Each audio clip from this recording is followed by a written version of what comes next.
Radio city पर गिनी की library. Good evening ji and welcome back to a brand new edition of Gini की library. मेरा नाम गिनी। हर संडे शाम मैं आ जाती हूँ अपने लाइब्रेरी की शेल्फ से किताब निकालकर, और इस हफ्ते जिस किताब को मैं लेकर आई हूँ वो across the world internationally has been one of the most popular books that people have looked forward to. इसकी सेल्स बहुत ज्यादा हुई हैं। It's one of the most talked about books और इसका नाम है द एडिटर। लिखी है स्टीवन राउली ने। Very very very interesting book. बड़े सालों बाद मुझे इतनी इंटरेस्टिंग बुक मिली मेरे बुक शेल्फ से जो मैं आपके लिए लेकर आई हूँ। So that's what we are going to discuss today. What is the story of this book? बहुत कूल स्टोरी है। एक आदमी है, वो बचपन से कहानियां लिखता है। अब उसे अपनी पहली नॉवल लिख दी है, ठीक है। उसकी नॉवल कोई खरीद नहीं रहा। सडनली उसे न्यूज आती है कि एक book publishing company is interested in his book. तो उसको इंटरव्यू के लिए बुलाते हैं। वो इंटरव्यू के लिए जाता है। वो जब इंटरव्यू के लिए जाता है तो वो बहुत डरा हुआ होता है, क्योंकि वो बड़ा अंडर कॉन्फिडेंट होता है। उसकी पहली किताब है, बहुत बड़ा ऑफिस है, हर तरफ शीशे की बिल्डिंग्स है, बड़ी सी पैंट्री है, फैंसी सी कॉफी मशीन है। उसे लगता है कि हाय राम, मैं कहाँ फंस गया। उसे एक बोर्ड रूम में बिठा दिया जाता है। बहुत नर्वस है, बार बार पानी पी रहा है, और सडनली दरवाजा खुलता है और जिस एडिटर ने उसको बुलाया था वो वॉक इन करती है। जैसे ही वो वॉक इन करती है, वो आदमी ऊपर देखता है और उसे ऐसा लगता है कि उसे खड़े होकर झुकना चाहिए। He should bow down to her, पर वो ये नहीं कर पाता, क्योंकि उसे लगता है कि उसकी बॉडी का सारा खून जम गया है। उसकी नीचे से धरती गायब हो चुकी है। उसे हिला ही नहीं जा रहा। उसकी आंखें नहीं झपक रही, क्योंकि उसे लगता है कि ओ माय गॉड, मैं एक अजीब सा सपना देख रहा हूँ, क्योंकि ये एडिटर वो नहीं हो सकती जिसे मैं सोच रहा हूँ। Because she can't be interested in his book. कौन है ये एडिटर? ये आपके पास एक छोटा सा सस्पेंस रहता है, और फिर वो बताते हैं कि ये एडिटर है जैकलीन कैनेडी ओनेसिस। अब Jacqueline Kennedy, I don't know if you of that age और नॉट, पर 1963 में JFK, I don't think any of us were born in 1963, but I am very glad if you were born in 1963, पर John F Kennedy को assassinate किया गया था। It's one of the world's biggest moments. उसके clippings आज भी internet पे everywhere हैं।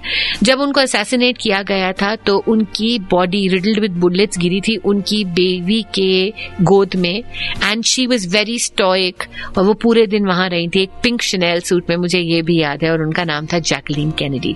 इन a later year she did actually turn to editing, और इस किताब में वो मेन प्रोटैगनिस्ट बनाई गई है। वन ऑथर जिसकी किताब आज तक किसी ने नहीं उठाई, पहली बार एक एडिटर ने इंटरेस्ट दिखाया, और वो एडिटर है Jacqueline Kennedy. So the first few chapters of the book are only about Jacqueline Kennedy and this author's obsession with हर।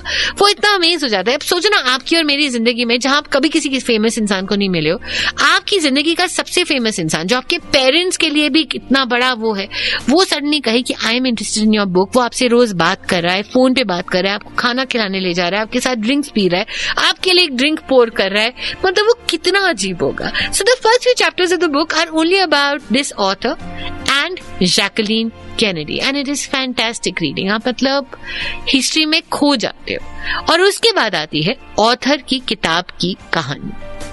किताब लिखी थी ना उसने, उसकी यह कहानी सुनाती हूँ आपको इस छोटे से ब्रेक के बाद गिनी की लाइब्रेरी में। That is the most fantastic part of this book. Radio city पर गिनी की library. Welcome back to Gini की लाइब्रेरी। मेरा नाम गिनी। हर हफ्ते अपनी लाइब्रेरी के शेल्फ से एक किताब लेकर आती हूँ, और आज जिस किताब को लाई हूँ उसका नाम है द एडिटर, जिसको लिखा है स्टीवन राउली ने।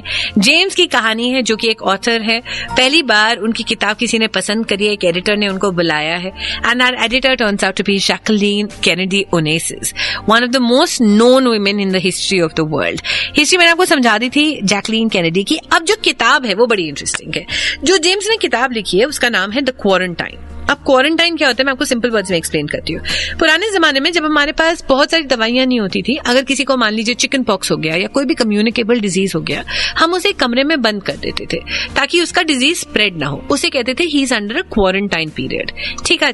अब जेम्स ने इस क्वारंटाइन को एक बड़ा इंटरेस्टिंग सा टच दिया है, जहां पर वो कहते हैं कि फॉर एनी मैन और a woman what is the most complicated relationship of your life. अगर मैं आज आपसे पूछूं what is the most complicated relationship of your life, तो आपका शायद आंसर होगा आपका पार्टनर, आपका शायद आंसर होगा आपका बॉस। पर actually to think about it, आपका सबसे complicated relationship in your life होता है आपकी मॉम के साथ, आपकी माँ के साथ। एक ऐसा इंसान जो हमें सबसे ज्यादा प्यार करता है, एक ऐसा इंसान जो हमें सबसे ज्यादा नुक्स निकाल सकता है, एक ऐसा इंसान जिसके साथ हमारी बहुत सारी लड़ाइयां होती हैं जो शायद अनसेड रह जाती हैं। कई बार हम कुछ कह देते हैं, कई बार वो कुछ कह देती है, पर एक ऐसा रिश्ता जो कभी नहीं टूटता, एक माँ और एक बच्चे का। तो जेम्स ने डिसाइड करा है कि वो क्वारंटाइन पीरियड में अपने आप को और अपनी माँ को बंद करना चाहता है, ताकि 40 दिन उनके पास और कुछ ना हो, बस एक दूसरा हो, ताकि वो एक दूसरे से बातें कर सके, वो सारे इश्यूज को सॉर्ट आउट कर सके जो उनके बीच हैं, उनके पेरेंट्स के इश्यूज, उनके बचपन के issues. James incidentally is gay, और जब उसकी माँ को ये पता चलता है कि जेम्स इज गे, तो उसके डैड ये एक्सेप्ट नहीं करते और उसकी माँ उसके डैड को छोड़ देती है, और बहुत सालों तक जेम्स को यही बोलती है कि मैंने उसको सिर्फ तेरे लिए छोड़ा है। So all of these issues need to be addressed, and that is the premise of the novel that James has written, the quarantine, जहां पे वो अपनी माँ के साथ रहना चाहता है। And that is the novel that Jacqueline Kennedy finds very interesting. और ये पूरी चीजें बड़ी इंटरेस्टिंग है, क्योंकि आप कहीं ना कहीं सोचने लग जाते हो कि अगर आपको भी अपनी मॉम के साथ ऐसा समय मिले जहां पे आप उनसे कुछ भी पूछ सकते हो कि why would you behave like this, why would you do this and why would you not do that, वो कैसा होगा। यही डिसफंक्शनल फैमिली की स्टोरी है द एडिटर। आगे क्या होता है आपको बताती हूँ यही रेडियो सिटी पर। आज गिनी की लाइब्रेरी में I am discussing this book which is called the editor, जिसको लिखा है स्टीवन राउली ने, which is based in the 90s। This is a time when Clinton president थे, मोनिका लेविंस्की का केस ऑफ कोर्स ब्रेक हो चुका था, so there is a back story to all of that, and of course James, Jacqueline Kennedy और James की माँ की कहानी। यही मेरी जुबानी आज रेडियो सिटी पर। रेडियो सिटी पर गिनी की library. Good evening ji and welcome back to Gini की लाइब्रेरी। मेरा नाम है गिनी। हर हफ्ते एक किताब लेकर आती हूँ सिर्फ आपके लिए, हर संडे शाम को। कैसा लगता है आपको ये show? Do you enjoy hearing about a story? मुझे लिख के बताइए ना, RJGini GINNIE@gmail.com या फिर सोशल मीडिया पे @RJGini GINNIE। इस हफ्ते जिस किताब को मैं लेकर आई हूँ अपने शेल्फ से, it's an international best seller. It's been written by Steven Rowley. इस किताब का नाम है the editor. The editor is the story of James, जो कि एक फर्स्ट टाइम ऑथर है। उनकी किताब पब्लिश कर रही है एक एडिटर जिनका नाम है Jacqueline Kennedy, one of the most known names in the history of the world. It's a fictional book, तो उन्होंने डिपिक्ट किया है। जेम्स की किताब इज अबाउट अ क्वारंटाइन, जहां पर 2 जनों को एक कमरे में बंद कर दिया जाता है 40 दिन के, without any outside contact. And James ने किताब लिखी है अपनी और अपनी माँ की। ठीक है, तो ये तो गया प्रीमाइस सेट। अब जेम्स की इस नॉवल को जब हम आगे बढ़ाते हैं, जैकलीन कैनेडी को उसकी नॉवल बहुत पसंद आती है। शी सेज कि अभी और लिख, अभी और लिख, और उसको कहते हैं कि अपनी माँ से और बातें कर। जेम्स अपनी माँ के पास जाता है, जो उससे बहुत नाराज है, बहुत अपसेट है। आपको पता है हमारी इंडियन माएँ कैसी होती हैं, अक्रॉस द वर्ल्ड माएँ ऐसी होती हैं।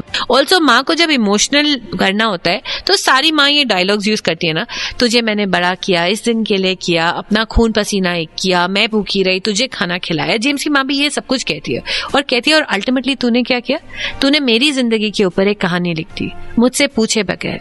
वो उससे बात ही करना बंद कर देती है। अब कहानी में ट्विस्ट आता है। क्रिसमस का समय है। जेम्स और उसकी पूरी फैमिली जनरली अपनी माँ के पास जाते हैं क्रिसमस पे। जेम्स डिसाइड करता है मैं नहीं जाऊंगा क्योंकि लड़ाई चल रही है। उसकी एडिटर जैकलीन कैनेडी उसे कहती है कि जेम्स जा ना, अपनी माँ के साथ अपने इश्यूज रिजॉल्व कर, तभी तो तेरी किताब बेहतर होगी। जेम्स जाता है, उसकी पूरी फैमिली वहां होती है। उसके भाई बहन बड़े एक्साइटेड होते हैं कि मतलब सोचो, एक नॉर्मल सा लड़का जैकलीन कैनेडी के साथ आजकल रह रहा है, उसके हॉलिडे होम्स में जा रहा है, उसके घर में उसके साथ खाना खा रहा है, ड्रिंक कर रहा है, ऑल ऑफ दैट। पर माँ से भी सब डरे हुए हैं, और उसकी माँ बहुत अपसेट है क्योंकि उसकी माँ का आइडल थी जैकलीन कैनेडी, और उनको बहुत बुरा लग रहा है कि जैकलीन कैनेडी उनकी इतनी नेगेटिव साइड देख रही है। खैर, जेम्स कोशिश करता है अपनी माँ से बात करने की।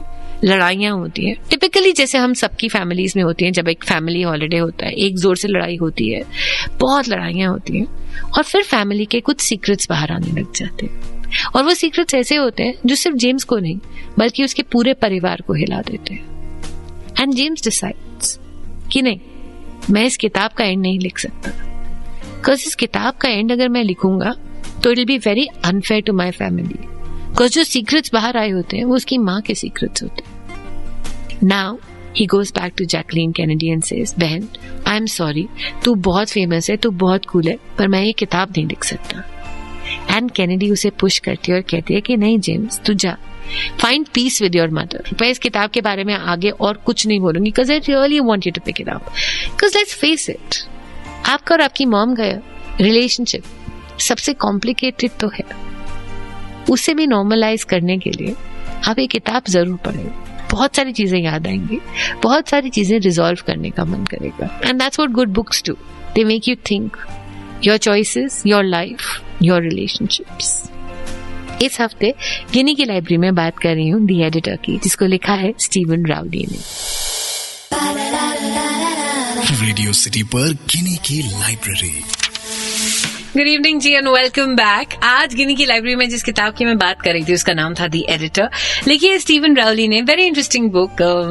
It also shows you a little bit of history of Jacqueline Kennedy और कैसे फेमस लोगों की लाइफ होती होगी, कैसे वो सोचते होंगे। एक यंग अपकमिंग एडिटर जेम्स की कहानी है, उसकी मॉम के साथ, उसकी फैमिली के साथ। एक डिसफंक्शनल फैमिली है, इसीलिए शायद हम सब रिलेट कर पाएंगे, क्योंकि अल्टीमेटली हम सबकी फैमिलीज थोड़ी सी डिसफंक्शनल तो होती हैं। पर मुझे इस किताब का एक प्रीमाइस बड़ा अच्छा लगा। एक क्वारंटाइन वर्ड को इस्तेमाल किया है। क्वारंटाइन वो होता है जब आपको हर इंसान से अलग कर दिया जाता है। जनरली मेडिकली ये टर्म यूज किया जाता था कम्युनिकेबल डिजीजेस के लिए, जैसे टीबी हो जाता था पहले किसी को, या फिर चिकन पॉक्स हो जाता था, तो उसे क्वारंटाइन में रखते थे ताकि वो फैल ना सके। अगर एक ऐसा क्वारंटाइन हो जहां पे आपको 40 दिन के लिए बंद कर दिया जाए और आपके पास ऑप्शन है कि सिर्फ एक इंसान आपके साथ बंद हो, तो वो कौन होगा? Because it's not really romantic. अगर आपको 40 दिन सिर्फ एक ही इंसान से बात करनी है, उसी की शक्ल देखनी है, तो आपकी रिलेशनशिप के चिथड़े उतर जाएंगे। आप एक दूसरे से हर वो सवाल करने लग जाओगे जो आप हमेशा से करना चाहते थे। इस किताब में जेम्स एक क्वारंटाइन अपनी माँ के साथ अटेम्प्ट करना चाहता है, बिकॉज उसे लगता है कि सबसे कॉम्प्लिकेटेड रिलेशनशिप उसकी लाइफ की उसकी मॉम के साथ है। आपकी लाइफ में आपकी सबसे कॉम्प्लिकेटेड रिलेशनशिप किसके साथ है? Is your answer also going to be your parents? बहुत कुछ होता है जिंदगी में। बचपन की एक चीज जो माँ ने या डैड ने कही थी, अभी तक आपको चुभती है और आपको कभी नहीं समझ आया कि उसने ऐसा क्यों कहा। एक चीज यहाँ पे आपने अपने मॉम और डैड को चुप रहते देखा था जब आपको लगा था कि उनको बोलना चाहिए, और आप आज तक वो सवाल उनसे नहीं पूछ पाए। एक डिसीजन आपकी लाइफ का जो शायद आप लेना चाहते थे और वो आपका साथ नहीं दे रहे थे और आप चुप रहे, and you want to ask them that. एक चीज जो आपने कही जो उन्हें चुप गई, जो आज तक वो उठा के नहीं लाए, पर वो पूछना चाहते हैं। Imagine how it would be to stay 40 days with any one of your parents or your most complicated relationship. अगर आप सोच सकते हैं कि उस 40 दिन में आप किसको अपने पास चाहते हैं, तो can you do me a favour? इस संडे शाम उस इंसान को एक फोन जरूर कीजिएगा, उससे बात जरूर कीजिएगा, और ऊपरी तौर पे नहीं, कुछ ऐसी बातें कहिएगा और पूछिएगा जो आप जेन्युइनली पूछना चाहते हैं, because that'll be it, that'll make your relationship stronger. ऐसा मुझे लगता है। मेरा नाम है गिनी। ऐसी वेली बातें सिर्फ मैं करती हूँ।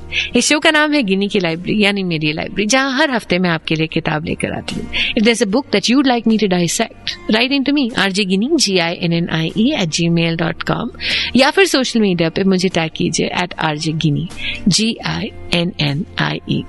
इंतजार करूंगी। Meanwhile, enjoy your Sunday, at least what's left of it, and have a great week ahead. अगले संडे यही मुलाकात गिनी की लाइब्रेरी पे, रेडियो सिटी पर।